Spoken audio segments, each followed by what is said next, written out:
구독, 알림 설정까지 부탁드립니다. 오늘도 우리 사는 이야기 찾아주셔서 감사합니다. 사연자분이 보내주신 이야기 시작해볼게요. 저는 어렸을 적에 집에 원인은 알 수 없는 불이 나서 부모님이 모두 돌아가시고 저는 외할머니께서 저를 키워주셨습니다. 형편이 넉넉지 못했던 할머니께서 갑자기 부모를 모두 잃은 어린 저를 키우게 되시면서 생활이 더욱 안 좋아지셨어요. 그래서 어린 나이부터 할머니를 따라다니며 폐지를 줍거나 공병 수거하는 일을 함께하며 할머니 일손을 도왔습니다. 처음부터 할머니께서 저를 예뻐하시지는 않으셨지만 하루하루 해를 거듭할수록 몸도 편찮으신데 술을 드시거나 저에게 욕을 하시는 경우도 종종 있었습니다. 딸을 잡아먹은 년이라고 하시면서요. 어렸을 때는 할머니께서 왜 이렇게 저를 싫어하시는지 잘 몰랐지만 나이가 들어갈수록 자연히 알게 되더라고요. 금쪽 같은 딸은 사고로 죽었는데 덩그러니 남겨진 손녀딸과의 생활이 할머니를 더욱 힘든 상황 속으로 몰고 갔다는 걸 느낄 수 있었습니다. 성인이 되면 할머니의 곁을 떠나 독립을 해야겠다고 다짐을 하고 저는 성인이 된 이후부터 혼자 자취를 시작하며 공부와 일을 시작했습니다.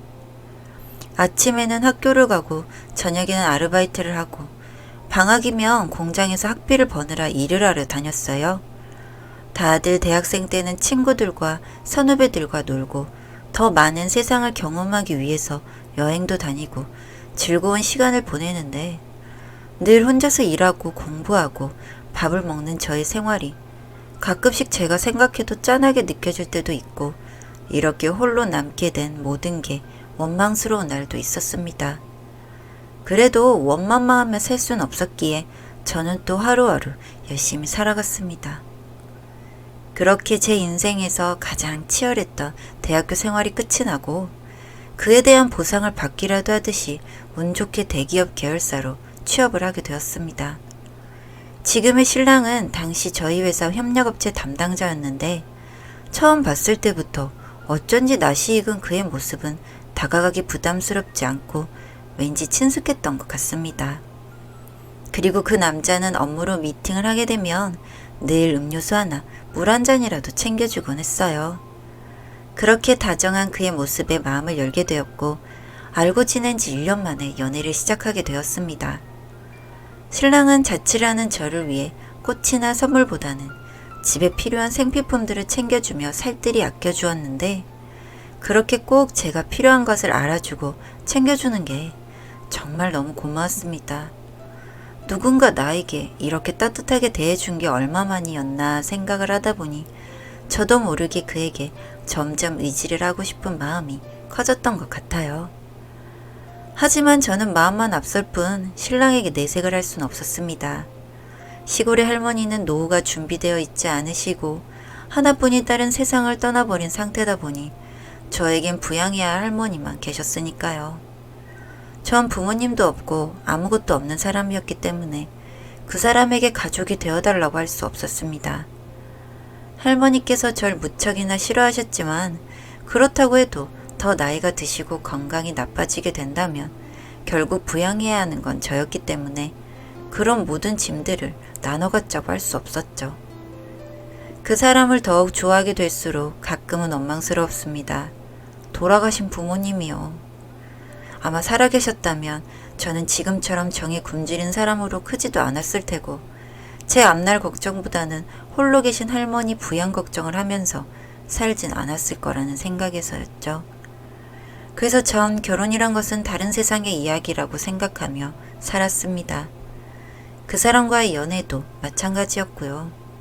그러던 어느 날 우연히 신랑 부모님을 뵙게 된 일이 있었습니다.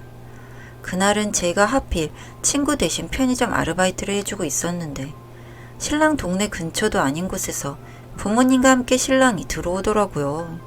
전 너무 놀랐습니다.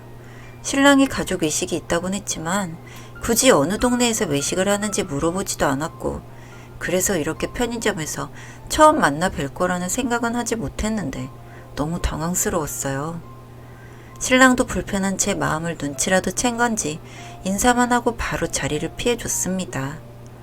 잘 갇혀있고 예쁘게 보여도 모자랄 판에 편의점 알바를 하는 모습이라뇨. 물론 편의점 알바가 부끄러운 것은 아니지만 그래도 제가 사랑하는 남자의 부모님을 뵙는데 편의점에서 알바하며 일하는 모습으로 인사를 드린 게 굉장히 부끄러웠습니다. 아마도 제 자격지심 때문에 더 그랬겠죠. 그 짧은 만남 이후에 혹시라도 나와 교제를 반대하셔서 헤어지게 되면 어쩌나 하고 고민을 많이 했는데 그 후로 신랑이 별 다른 말을 하지 않더라고요. 그래서 다행이다 싶었는데 얼마 지나지 않아서 어차피 얼굴도 한번 보게 되었는데 정식으로 밥 한번 먹었으면 한다고 부모님이 그러셨다고 하는 겁니다. 저는 너무 두근거렸어요. 머릿속으로 5만 가지 생각을 다 했던 것 같습니다. 그래도 어른들이 한번 보자고 하셨으니 그걸 거절할 순 없어서 며칠 뒤에 부모님과 함께 식사하는 자리는 갖게 되었습니다. 신랑이 집에서 밥을 먹으면 불편할 것 같다며 근처 한정식 집에 예약을 잡고 부모님과 제대로 인사를 드리게 되었습니다. 그날 어찌나 떨리던지 지금도 떠올리면 심장이 두근거리는 것 같습니다. 그렇게 만나뵌 두 분은 자리에 앉아 계신 모습이나 식사를 하시는 모습만 봐도 굉장히 점잖으신 분들이라는 것을 알 수 있었습니다. 모든 행동이 다 여유가 있어 보이셨고 중간중간 저를 챙겨주시는 것도 참 따뜻해서 좋았습니다. 평소 신랑의 성품을 보고 부모님이 뵙고 싶다는 생각을 하긴 했는데 실제로 마주하니 훨씬 더 젠틀하시고 부족함이 없어 보이는 모습 앞에 제가 한없이 작아지는 느낌이 들었습니다. 식사를 하며 신랑 부모님과 이런저런 이야기를 나누었는데 그중 신경 쓰이는 이야기가 하나 있었습니다. 예전에 살던 동네에 저와 꼭 닮은 꼬마가 있었는데 당시 어렸던 신랑이랑 잘 놀기도 했었고 그 꼬마 부모님께 큰 도움을 받았었다고 하셨습니다. 뭐 아주 예전 일이지만 그래도 그때 그 아이와 닮은 저를 보니 너무 반갑고 또 여자친구라고 하니 꼭 밥이라도 한 끼 먹이고 싶어서 이렇게 연락을 한 거라며 너무 부담 갖지 않아도 되니까 편하게 식사하라고 해주셨어요. 그러면서 제 앞으로 맛있는 반찬들을 챙겨주셨죠. 그래서 저도 무거운 마음을 잠시 떨쳐내고 맛있게 식사를 마쳤고 식사 도중 가볍게 드신 반주에 기분이 좋아지신 어머니께서는 집에 가서 차라도 한잔하고 가라고 말씀하셨습니다. 집에 정말 향이 좋은 차가 있다고 하시면서요. 신랑은 제가 불편할까봐 그렇게 말씀하시는 어머님을 말리려 했는데 옆에 계시던 아버님께서도 혹시 제가 기분이 나쁘지 않으면 집에 가서 간단히 차라도 한잔하며 이야기를 더 해보자고 하셨습니다. 평소에 어머니께서 술을 정말 안 하시는데 절 보니 오랜만에 옛 친구가 생각나서 그런 것 같으니 같이 있어줬으면 좋겠다고 하셨어요. 솔직히 저도 부담스럽긴 했지만 그런 어머니의 마음도 왠지 이해가 되기도 했고 저 역시 항상 따뜻한 정이 그리운 사람이다 보니 그렇게 하겠다고 말씀드렸습니다. 그렇게 저는 처음으로 신랑 집에 가보게 되었습니다. 저는 제가 신랑에게 가정 환경이나 형편에 대해서 깊이 설명하지 않았고 그러다 보니 자연스레 신랑 이야기도 많이 듣지 못해서 신랑 집이 어떤지도 모르고 가게 되었는데 작게 마당이 있는 죽튀집에서 살고 있었더라고요. 아무래도 데이트를 할 때 신랑 집 근처에서 만난 적이 있기도 하지만 주택가 단지이다 보니 어느 집이 신랑 집인지 몰랐는데 작지만 잘 꾸며진 마당과 아늑해 보이는 실내가 정말 따뜻하고 신랑과 잘 어울린다는 생각이 들었습니다. 저희는 집에서 치킨 한 마리와 맥주를 먹으며 신랑의 어릴 적 이야기를 들었습니다. 그렇게 이야기를 시작하신 어머님은 기분이 좋으셨는지 방으로 가셔서 신랑의 어릴 적 앨범을 꺼내오셨고 아까 말했던 저와 똑 닮은 애를 보여주겠다며 막 찾으시더라고요. 그래서 가만히 지켜보고 있었는데 저랑 닮은 아이라며 보여주신 사진을 보고 전 너무 놀라서 들고 있던 맥주를 떨어뜨렸습니다. 그 사진 속에 있던 아이는 바로 저였어요. 어머니, 이거 저예요. 제 어릴 때 사진인데? 라고 말씀을 드리니까 어머님이 혼자서 생각을 하시더니 아, 이의 이름이 뭐였더라? 얘는 뭐였어? 이름이 다른 것 같은데? 그리고 이런 말 하기는 그렇지만 얘는 죽었을지도 몰라. 라고 하시는 겁니다. 그래서 저도 말씀드렸어요. 제 현재 이름은 개명한 이름이라고요. 부모님이 돌아가시고 난 후에 혹시 우리 집에 불을 지른 게 다른 사람이 고의를 한 것이라면 제가 살아있는 것을 알게 될 경우 또 불을 지를 수도 있으니 할머니가 시골로 내려가시면서 개명을 시켰다고 하셨었거든요. 당시에 저는 어린 나이에 부모님의 사망과 개명을 겪어서 저도 자세히 기억나는 부분은 없었어요. 그때가 6살 무렵이었거든요. 제가 생각이 나는 부분이 많지 않다 보니 여기까지 말씀을 드리고 나서 어머님을 바라보니 어머니께서 눈물이 글썽하시면서 네가 영미 딸이니? 하고 저를 안고서는 한참을 우셨습니다. 저는 영문도 모른 채 어리둥절하게 안겨있고 자세히 보니 신랑도 영문을 모르는 눈치였어요. 아버님이 어머님을 다독이면서 방으로 들어가셨고 저도 그렇게 집으로 돌아오게 되었습니다. 그리고 며칠 뒤 신랑이 어머님이 저를 다시 보고 싶다고 하셨다는 겁니다. 그러면서 동네 카페에서 조용히 하실 말씀이 있다고 하셨고 저는 그 카페로 나갔습니다. 그렇게 어머니께 들은 이야기는 정말 충격적이었습니다. 어머니께서는 현재 신랑을 임신하고 지금의 시아버지와 결혼을 하게 되셨는데 신랑을 출산하고 얼마 지나지 않아 시아버님이 하고 있던 사업을 좀 확장하셨다고 합니다. 그런데 그렇게 확장한 사업이 잘 풀리지 않다 보니 시어머니도 먹고 살기 위해 돈을 벌어야 했다고 하셨어요. 그래서 갓난쟁이인 신랑을 집에 두고 가정부로 일을 하게 되셨는데 그 일을 하러 가게 된 집이 바로 저희 집이었다고 하더군요. 그렇게 저희 집에서 일을 시작하시기로 하고 간 날 제 친엄마와 만나게 되었는데 얼굴이 낯이 익어서 이런저런 이야기를 하던 중 두 분이 고등학교 동창이었다는 사실을 알게 되었다고 해요. 그래서 두 분은 꽤 오랜 시간 이야기를 나누게 되고 서로의 편의를 봐주는 그런 친구가 되었다고 했습니다. 제 친엄마는 집에 갓난쟁이를 두고 일하러 나오는 시어머니를 안타까워했는데 그 당시 여유가 좀 있던 터라 저희 아버지에게 말해서 필요한 사업자금을 투자해 주셨다고 했습니다. 그래서 힘들게 굴러가던 사업이 탄력을 받아서 잘 되었다고 해요.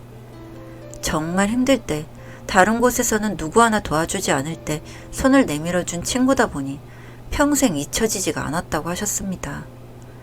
그때 그 사업이 잘 돼서 지금까지 잘 지내오고 계셨다고 했어요. 그렇게 서로의 일에 바쁘고 아이 키우느라 바빠서 연락이 좀 뜸해졌을 때 시어머니는 말도 안 되는 소식을 들으셨다고 했습니다. 저희 집에 불이 났고 친구와 그의 남편이 죽었다는 소리가 들려왔다고요. 그리고 그 딸아이는 죽었는지 살았는지 모르지만 아마도 그 화재에 죽었을 거라고 생각하셨다고 했습니다.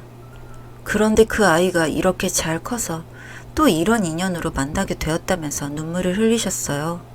저는 어릴 적 짧은 추억이다 보니 부모님에 대한 기억도 거의 없었는데 시어머니께서 저희 부모님이 절 얼마나 사랑하고 아꼈는지 여러 에피소드를 들려주셨습니다. 저는 이미 돌아가신 지 오래인 분들이지만 시어머니께 그 이야기를 들을 때면 꼭 두 분이 살아서 제 곁에 계시는 느낌이었습니다. 그간의 정이 굶주렸던 저에게도 사랑받는 시절이 있었다는 게 너무 감격스러웠거든요.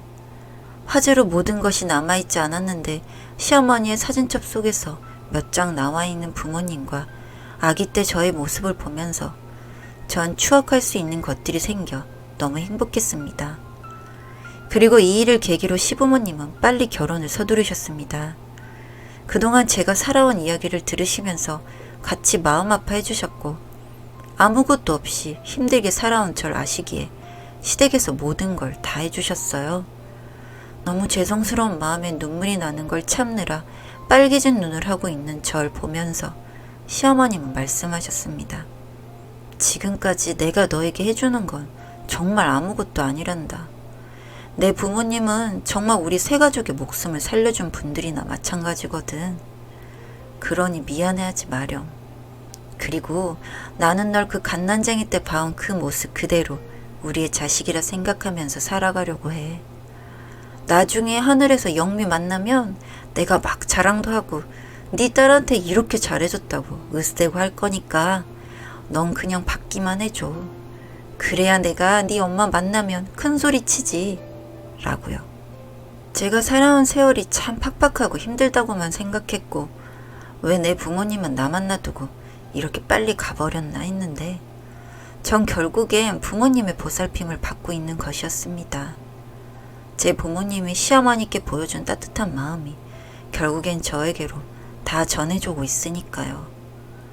오늘도 어머님과 함께 기분 좋게 술을 한잔하며 저의 부모님을 추억하고 집으로 돌아오는 길입니다. 어쩐지 이런 날이면 조금 더 부모님이 그리워지는 저녁인 것 같아요. 아주 많이 보고 싶어요. 엄마, 아빠. 사연은 여기까지였고요. 우리 사는 이야기 시청해주셔서 감사합니다.